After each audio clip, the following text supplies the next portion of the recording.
Имаме нова стока в магазина и аз се радвам като малко дете и сега ще разопаковам с вас.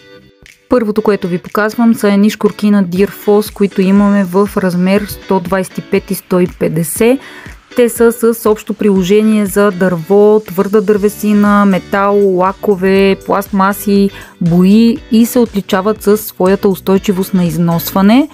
Изключително качествен керамичен абразив.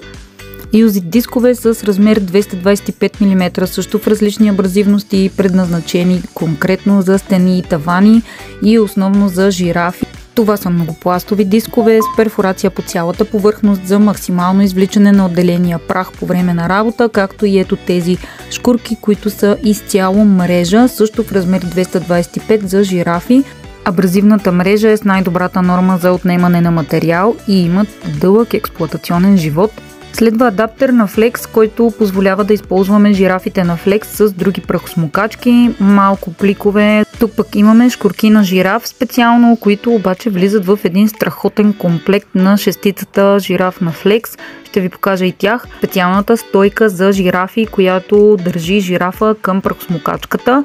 Това е мека подложка, която взехме допълнително. Ето отново турби за прахосмокачките на Flex, този път са Fleece. В магазина имаме и вече два ексцентър шлайфа на Flex, като първият, този, който виждате в момента, е с 2 мм орбитален ход, съответно е за по-финна обработка.